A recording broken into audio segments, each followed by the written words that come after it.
Hoy día estamos terminando la campaña evangelística. Hemos tenido unos días preciosos, de mucha bendición, al exponer la palabra del pastor Salvador de Lutri. Entonces, hoy día, 10 de la mañana y 11:30, él estará compartiendo, ya finalizando la campaña que hemos tenido esta semana. Y queremos invitarles también que ustedes participen de la vigilia. El 28, viernes 28, tenemos una vigilia de 10 de la noche a 6 de la mañana.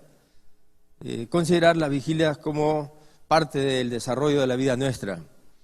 Cuando nosotros hablamos de nuestra vida espiritual, hermanos, la vigilia, el ayuno, el devocional, entre otras disciplinas, son 8 disciplinas espirituales que si nosotros las desarrollamos, si nosotros participamos en ellas, entonces vamos a poder realmente estar en una comunión con Dios.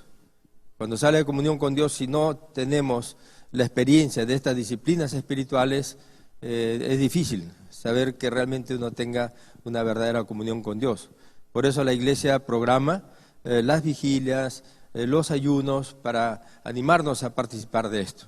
El viernes 28, entonces, estamos invitados para la vigilia, de 10 de la noche a 6 de la mañana. Preparamos nuestros corazones para recibir la palabra. Con nosotros el pastor Manuel Alves.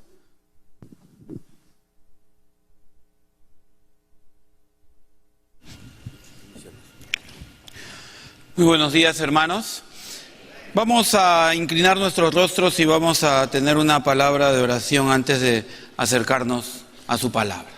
Padre Dios, invocamos el nombre tuyo en esta mañana para rogarte, Señor, que no solo tu presencia, sino sobre todo ahora tu voz toque nuestros corazones. Reconocemos que tú eres el creador de todo cuanto existe. Tú eres el dador de la vida, Señor. A ti pertenecemos y de ti dependemos. Y por eso, Señor, en sumisión y en obediencia venimos para oír la verdad que tú tienes para nosotros. Para poder, Señor, conocerte profundamente y seguir renovando nuestra mente y acercándonos a ti, Señor, fielmente, con el anhelo de vivir eternamente cada una de las promesas que tú tienes para todos aquellos que confían en ti. Gracias, Señor, por esta mañana, por este tiempo. Que tu palabra nos alimente, Dios. Que solo te podamos ver a ti, oír a ti y seguirte a ti. Que podamos oír tu palabra con autoridad como que es tuya, Señor. Y podamos realmente responder a tu demanda. En el nombre de Jesús oramos. Amén. Amén.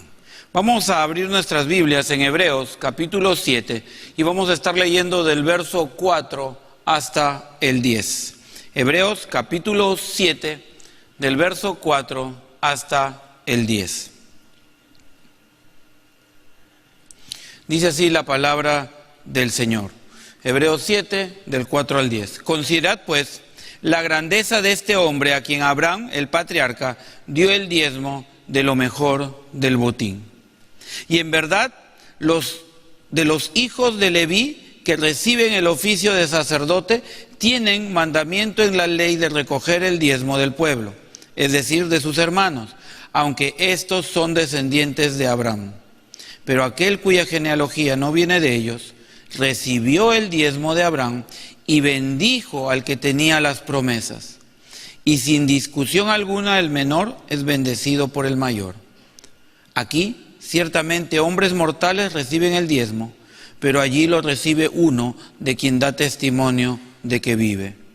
Y por decirlo así, por medio de Abraham, aún Leví, que recibía diezmos, pagaba diezmos, porque aún estaba en los lomos de su padre, cuando Melquisedec le salió al encuentro. La semana pasada, en esta serie que estamos llevando adelante, tomamos atención sobre la naturaleza eterna del sacerdocio de Melquisedec. Melquisedec es un personaje misterioso, que se puede especular muchas cosas, porque solo se tiene la mención de él en la historia de Abraham, en Génesis, una mención en el libro de los Salmos y es el Nuevo Testamento, específicamente la carta a los Hebreos, que desarrolla el significado, la trascendencia y el tipo de sacerdocio que representa Melquisedec con relación a Jesucristo. No podemos especular sobre Melquisedec, pero sí lo que podemos decir es que es un hombre extraordinario, No hay, yo creo, argumento para pensar que él era un superhombre o por encima de los hombres. Era un hombre extraordinario, que materialmente hablando no tenemos ninguna referencia de él, por eso la singularidad de su sacerdocio. Entonces Melquisedec es un tipo de Cristo y el autor de Hebreos pone a Melquisedec como referente para entender el ministerio de Jesucristo. No es ni como Abraham, no es ni como Leví. El ministerio y el sacerdocio de Jesucristo está por encima de cualquier hombre, por extraordinario que éste sea. Y por eso se toma como referencia a Melquisedec como ejemplo del ministerio que desarrolla Jesús. Jesús tuvo un sacerdocio sumamente extraordinario y peculiar. Es sin igual, porque finalmente el autor de Hebreos ya nos dijo que el sacerdocio de Jesucristo está por encima, es superior al de Melquisedec. Como les digo, solo hay referencias humanas con relación a Melquisedec, que lo vamos a ver en un instante. Pero ahora, el sacerdocio de Cristo se va a ver realzado porque el autor está advirtiendo que el sacerdocio de Leví está subordinado al sacerdocio de Melquisedec, que es el sacerdocio al cual se asemeja el ministerio sacerdotal de Jesucristo. El ministerio sacerdotal de Leví era un ministerio limitado, era un ministerio según la carne, era un ministerio efímero, porque el sumo sacerdote moría y había que ser renovado, porque era un sacerdocio a la vez necesario, porque si no el hombre se encontraba perdido.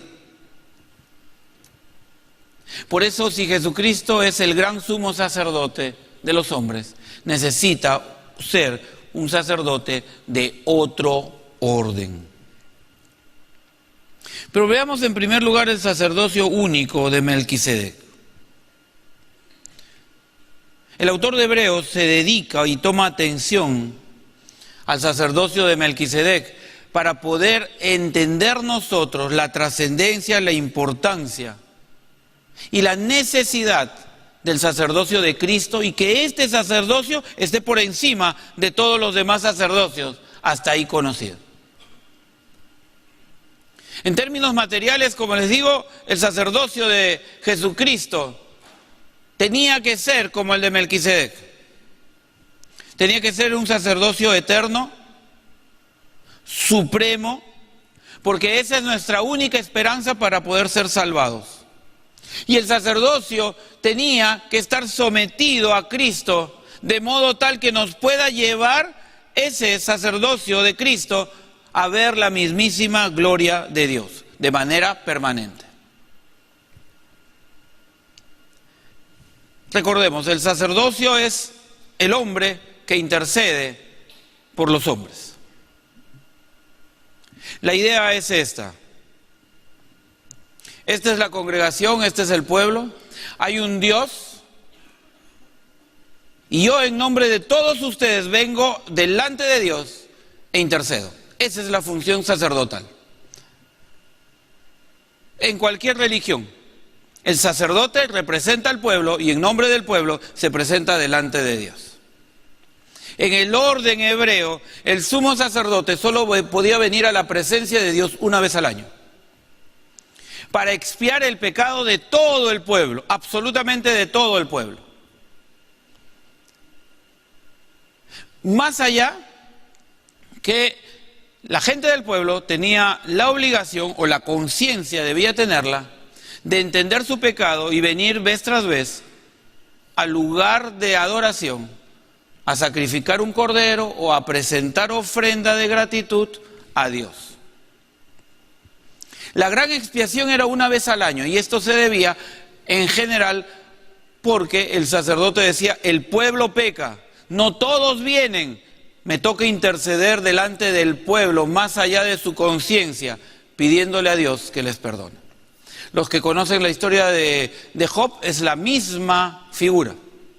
Job era el sacerdote de su casa y dice que todos los días traía ofrenda a Dios y sacrificaba, no vaya a ser que sus hijos hayan pecado contra Dios. Ese es el rol del sacerdote. Pero resulta que el sacerdote levítico tenía una limitación, una gran limitación. El sumo sacerdote moría y había que poner a otro. El oficio sacerdotal, digamos así, era permanente. Pero el que representaba ese oficio, el sumo sacerdote, era alguien efímero. Uno podía decir: ¡qué lindo! Hay alguien que intercede por nosotros, pero moría y había que poner otro. Moría y había que poner otro. Moría y había que poner otro. Es decir, no era un sacerdocio suficiente. ¿Y por qué es necesario que siempre haya un sumo sacerdote? Porque la ira de Dios nunca ha cambiado hacia el pecado. Es más, la ira de Dios sigue siendo idéntica ahora contra el pecado. Y solo tenemos una única esperanza, nosotros los pecadores: un sacerdocio permanente, un sacerdocio leal, un sacerdocio que esté en la presencia de Dios de manera constante, porque nosotros, hombres, somos pecadores. Esa es la necesidad. Por eso hoy en día los hombres han querido arreglar eso suprimiendo a Dios, diciendo que Dios no existe o anunciando que Dios no tiene nada que ver con nuestra vida diaria. Porque el punto es alejarnos de Dios, y neciamente el hombre piensa por negarlo o alejarse de Él, su vida se arregla. Cuando justamente el problema del hombre es ese, y Dios lo sabe, que vivimos apartados, alejados de Él. La ira de Dios sigue idéntica y permanente contra el pecado y contra el pecador. Por eso necesitamos una salvación. Porque el hombre en su necedad plantea leyes, plantea órdenes sin Dios que quebrantan justamente el orden de Dios, que es el orden perfecto. Y vio Dios que todo lo que había hecho era bueno, y bueno en gran manera. Ya no hay más. Nadie puede superar la obra de Dios. Y el ser humano puede crear sistemas políticos, sistemas sociales, puede determinar nuevos conceptos para la vida, pero nada va a superar el orden de Dios. Necesitamos alguien que interceda delante de Dios para poder restituir nuestra relación con Él. Melquisedec es un tipo de Cristo. Es una figura que nos debe llevar y nos lleva necesariamente a entender la necesidad que tenemos de Jesucristo. Y vimos la semana pasada algunas cosas, ¿no? El verso 2 del capítulo 7 dice que Melquisedec era un rey de rectitud, de justicia. En ese mismo versículo 2 dice que era un rey de paz. Alguien que no tiene ni principio ni fin, verso 3. Melquisedec es alguien con una vida indestructible, dice el verso 16. Y el verso 23 y 24 nos habla que es alguien que no tiene necesidad de ser reemplazado. Entonces la pregunta puede ser: ¿y dónde está Melquisedec hoy día? No está por ningún lado, esa es la verdad. Por eso, para mí y mi instrucción con relación a Melquisedec es que él era un hombre extraordinario, pero era un hombre. Que es una figura que nos debe llevar a pensar en la necesidad de Jesucristo. Y el sacerdocio de Jesucristo, entendiendo estas características que el autor de Hebreos nos da, tiene tres cosas necesarias. Primero, el sacerdocio de Jesucristo debería ser un sacerdocio que sea mayor que Abraham y que Leví. Por eso la figura de Melquisedec, porque Melquisedec era alguien que tenía autoridad, que estaba por encima de Abraham. El Mesías el ministerio de Jesucristo, Jesucristo mismo tenía que estar por encima de Abraham y de Leví. En segundo lugar, dice la historia que hemos leído que Melquisedec recibió los diezmos de Abraham, los tributos. Y en Abraham, los levitas dieron el tributo a Melquisedec porque Leví viene del seno de la descendencia de Abraham. Y en tercer lugar, Melquisedec bendijo a Abraham por ser mayor que él. Jesucristo tiene que tener el poder para poder bendecir a los demás. Entonces Melquisedec, más que un personaje misterioso, nos debe llevar a entender nuestra necesidad como seres humanos, como Abraham y toda su descendencia, y como un ser humano pecador, de un intercesor que sea superior a nosotros, al cual reconozcamos como sacerdote entre Dios y nosotros. Entonces, tomar conciencia de Dios implica necesariamente pensar cómo me puedo acercar a Él. La verdad que no nos podemos acercar a Dios, porque Él es santo, Él es perfecto, porque somos rebeldes a Él, por eso no nos podemos acercar a Él. Porque encima que somos pecadores no queremos tener la conciencia de Él y menos someternos a su voluntad. Queremos acercarnos a Dios como bien nos parece. Muchas veces nos llenamos la boca, bueno, si Dios es Dios, que me acepte como soy. Si Dios es Dios, que bendiga lo que yo hago. Cualquier cosa que haga, que la bendiga, porque si es Dios, tiene que bendecirme. Eso es simplemente la tremenda ignorancia de entender la grandeza, la majestad y la perfección de Dios. Veamos algunos detalles en el versículo 4, en cuanto al tributo de Abraham a Melquisedec. Ahí en las Escrituras, y el autor lo llama diezmos, que da Abraham a Melquisedec. En primer lugar, el hecho que Abraham le dé estos diezmos a Melquisedec nos señala la conciencia de vasallo que tenía el patriarca frente a la figura de Melquisedec. Es decir, cuando Abraham se encuentra con Melquisedec, reconoce la superioridad de Melquisedec, por eso toma del botín y le entrega los diezmos a este hombre. Reconoce lo grande que es. Reconoce que él está en obediencia a él porque está sometido a él. Ojo, y son dos cosas sumamente importantes: la obediencia y el sometimiento. No todo el que está sometido necesariamente obedece. Esta figura del diezmo o tributo que entrega Abraham está mezclado con algunas costumbres y usos de esa época. Abraham venía de una batalla y el lugar donde se realizaba la batalla, si pertenecía a alguien, tenía que reconocer el triunfador de la batalla un tributo a aquel que era señor de esos campos. Si tú tomas cuidado con toda la historia, en realidad el pasaje es del verso 1 hasta el 25. Lo hemos separado y entonces tenemos que enfocarnos en cada parte, pero si tú lees todo el pensamiento y la hilación del mismo, te vas a dar cuenta que la batalla, la lucha de Abraham había sido en los campos del rey de Sodoma. En el interín que Abraham está yendo a entregar estos tributos al rey de Sodoma, aparece Melquisedec. Y Abraham reconoce a Melquisedec como sacerdote del Dios Altísimo. Y le entrega los diezmos. Es decir, la usanza que había que dar por haber usado campos ajenos en una batalla, él se la entrega a Melquisedec. Del botín, dice, es decir, lo que él había ganado en la guerra. Ojo que después hay otro encuentro con el rey de Sodoma, ese es otro tema, ya se verá en su momento. Y a él le entrega los diezmos también. Este reconocimiento es extraordinario, donde Abraham reconoce la figura de Melquisedec, es decir, se somete a él, tú eres rey, rey de justicia, rey de paz. Pero no solo basta con eso, sino que obedece la costumbre que había que hacer en el reconocimiento al rey y le da los diezmos.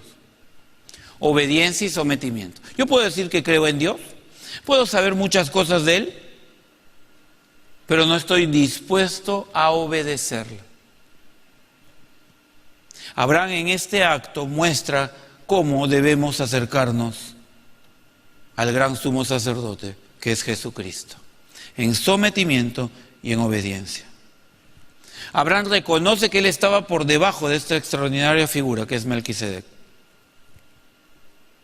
Pero acá hay un detalle que nos debe llevar a pensar la diferencia que había entre Melquisedec y finalmente el Señor de Abraham, que era Dios. Tanto a Melquisedec como al rey de Sodoma, Abraham les entrega el diezmo del botín, de la ganancia que había tenido de la guerra. Nunca toca los bienes que Dios a lo largo de los años le había dado a Abraham en cumplimiento de la promesa, que haría de él una gran nación. Abraham no era un hombre rico, poderoso de balde. Era un hombre rico y poderoso porque Dios estaba forjando una gran nación de él. Si no, ponte a pensar, ¿cómo iba a ser Dios una gran nación de él si no tenía una hacienda grande, sólida y firme? Imposible. Abraham a lo largo de los años fue acumulando, dejó todo a su hijo Isaac. Su hijo Isaac siguió acumulando y dejó todo a Jacob y a Esaú, con toda la historia de Jacob que ya conocemos. Finalmente, Jacob con toda su parentela van a Egipto y 400 años después vuelven, ahora sí ya a poseer la tierra prometida, siendo más de 1 millón de hebreos. Es el proceso. Y aún aunque ellos tenían prosperidad, Dios los lleva a Egipto para que entiendan, quien les prospera es Dios. Porque siendo una familia pudiente, digamos, terminan en Egipto y terminan esclavos. Y Dios les señala, yo soy tu libertador, yo soy tu proveedor. Necesitamos depender de Dios. Que los dones no nos hagan olvidar del dador de los dones. Abraham nunca se olvidó de Dios. Y aunque reconoció a Melquisedec y le dio diezmos de la victoria sobre los reyes de Sodoma y Gomorra, él reconocía a este gran hombre Melquisedec con un sacerdocio extraordinario, pero no olvidaba que el que le proveía era Dios mismo. Abraham reconoció a Melquisedec como una figura de nuestra necesidad de reconocer a Cristo como el único que intercede por nosotros delante de Dios. Y en tercer lugar, quisiera hablarles de la dinastía sacerdotal de Leví, versículo 5. Para ser sacerdote había que ser descendiente de Leví. El sacerdocio levítico dependía de esta relación, había que ser de la familia de Leví. No había otra posibilidad. Si tú eras parte de la dinastía de Benjamín, de Rubén, de Manasés, de cualquiera de los hijos de Jacob, menos de Leví, tú no podías ser sacerdote. Es más, cuando se reparte la tierra se reparte solo entre 11 hermanos. Porque Dios separa a Leví y le dice a Leví, tu herencia seré yo. Y lo único que se ordena es que hayan algunas ciudades en cada una de las tribus donde iban a vivir los levitas. Porque la herencia de ellos no era ninguna tierra, sino era Dios. Y ellos eran los encargados de llevar adelante todas las ceremonias que se hacían primero en el tabernáculo, luego en el templo. Y de ellos salía el sumo sacerdote, que una vez al año iba a penetrar al lugar santísimo e iba a derramar la sangre en expiación por el pecado de todos, e iba a estar en la presencia de la gloria de Dios que se iba a manifestar ahí. Ellos eran los encargados, esa era su vida. Ellos no tenían que preocuparse por el campo, no tenían que preocuparse por el ganado, no tenían que preocuparse por algún territorio, no. Ellos tenían que preocuparse solo por servir a Dios tal como Dios lo demandaba. Dice el texto que ellos tenían la autoridad y el poder de separar una 10ª parte de las ofrendas que traían sus hermanos.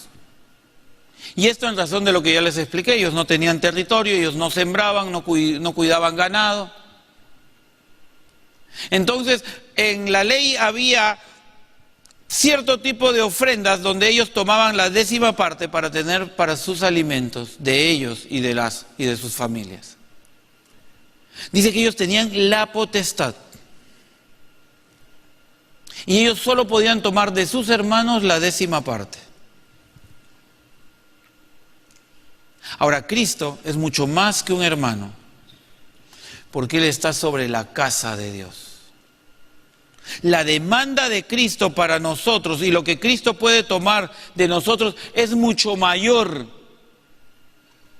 Los levitas solo podían tomar la 10ª parte de las ofrendas que estaban establecidas, no más. Jesucristo puede tomar todas nuestras vidas porque Él es mucho mayor que cualquier levita, es mucho mayor que Abraham, y su sacerdocio, a la semejanza de Melquisedec, tiene que ser reconocido por aquellos que dicen que creen y confían en Dios. Por eso Jesús decía, el que me ha visto a mí, ha visto al Padre. Ustedes no son de mi Padre, porque si fueran de mi Padre me reconocerían a mí, dice. Esa es la enseñanza de Jesús. Melquisedec tenía una genealogía muy singular, dice ahí versículos del 6 al 8. ¿Y en qué sentido? Nuevamente, vamos al hecho material que presenta el autor de Hebreos. Su genealogía no era contada. Es decir, no había ningún registro de quiénes eran los padres de Melquisedec, ni cuál fue su descendencia después de él. A eso se refiere cuando dice que no tiene principio ni fin, ¿me entienden?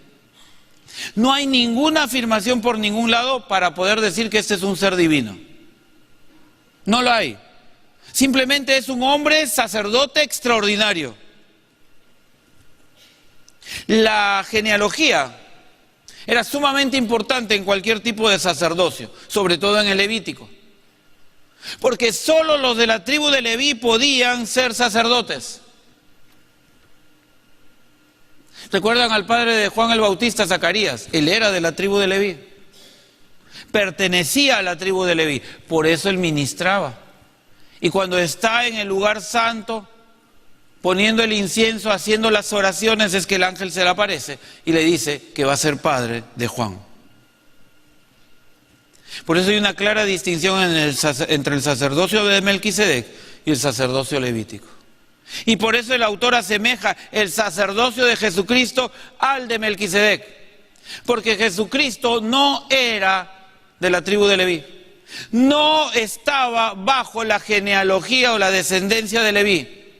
Él era de la tribu de Judá, descendiente de la familia de David. Así que el sacerdocio de él era sumamente singular. Por eso se le asemeja al de Melquisedec. Porque Melquisedec no pertenecía a la descendencia o a la ascendencia de Leví, ni siquiera a la de Abraham. Jesucristo no pertenecía a una genealogía sacerdotal. Pero Melquisedec, a pesar de no tener sangre sacerdotal, por decir así, mostraba un sacerdocio singular, porque ese sacerdocio mostraba que era superior a Abraham. que era poseedor de las promesas del Dios Altísimo. Dice que Melquisedec era sacerdote del Dios Altísimo. Abraham lo reconoce. Y pese a que él tenía todas las grandes promesas de Dios, reconoce este sacerdocio, se inclina delante de él y le da los diezmos.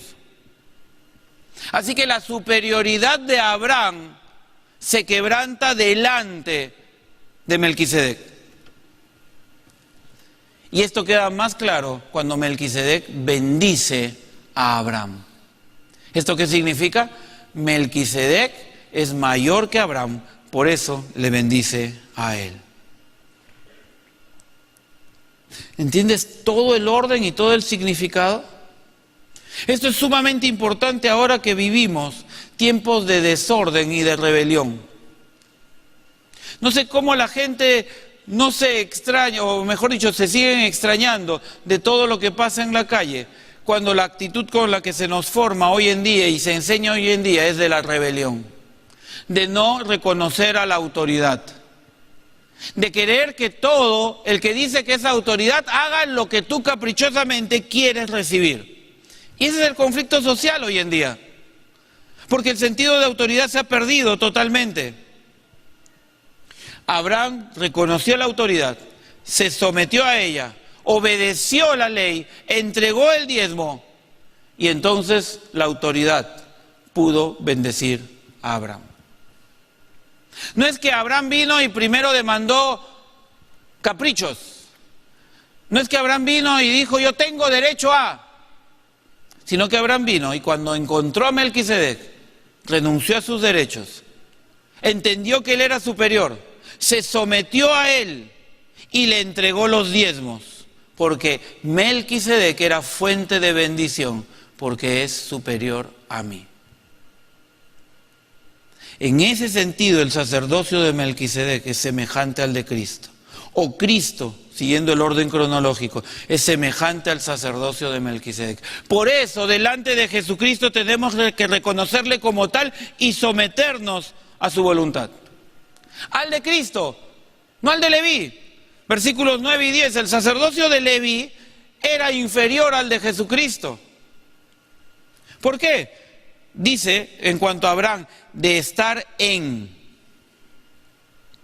El principio genealógico implica que Leví estaba en Abraham.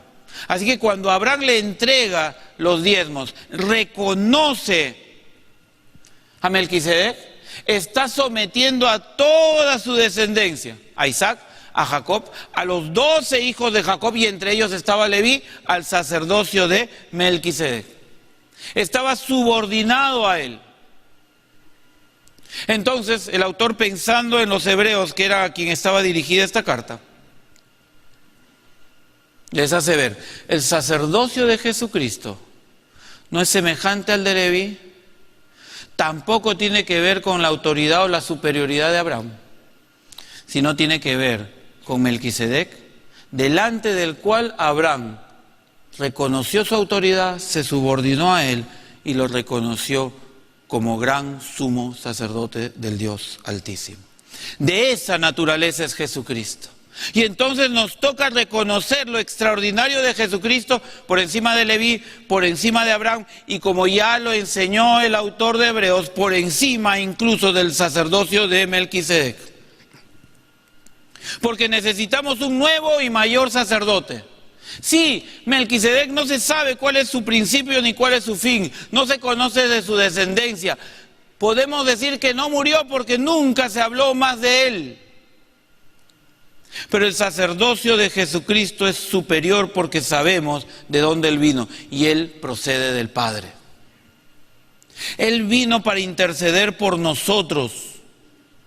En el sacerdocio levítico no hay perfección, porque vez tras vez hay que sacrificar. Ningún sacrificio es suficiente, porque como ya la Biblia lo va señalando, porque ningún sacrificio finalmente perdona y limpia pecados. Es por la fe en Dios que somos limpios con la esperanza del sacrificio eterno que es Jesucristo. Todo lo que podía hacer el sumo sacerdote del Antiguo Testamento era señalar a la necesidad de un sacerdocio superior. según el orden de Melquisedec, como dice el Salmo 110, verso 4. Un sacerdocio distinto, un sacerdocio donde finalmente el mismísimo sacerdote se sacrifica para poder acercarnos a Dios. Un sacerdote cuya real función es ser permanentemente intercesor para la salvación de todo aquel que cree. Algunos estudiosos de las Escrituras hablan incluso de la función más trascendente e importante de Jesucristo. No la de la cruz. La cruz es el medio para que Él sea nuestro sacerdote eterno y permanente. Juan 17. Yo estaré intercediendo por vosotros delante de Dios. ¿Qué es lo que hace Jesús en este momento? Él está intercediendo por los suyos permanentemente, constantemente, sentado a la diestra del Padre. De modo tal que todos aquellos que Dios ha escogido puedan llegar a su presencia y vivir eternamente en ese cielo nuevo y tierra nueva que Él ha prometido cuando el tiempo acabe. Y el tiempo se acaba. Él viene pronto. Los hombres vivimos tiempos oscuros, tiempos donde no conocemos ni entendemos la realidad, donde queremos redefinir todas las cosas pensando que con decir que Dios no existe o negar a Dios o decir que podemos ser lo que querramos ser de cualquier manera, entonces así la vida se va a arreglar. Habrá paz en la medida que cada quien haga lo que quiere y haga lo suyo.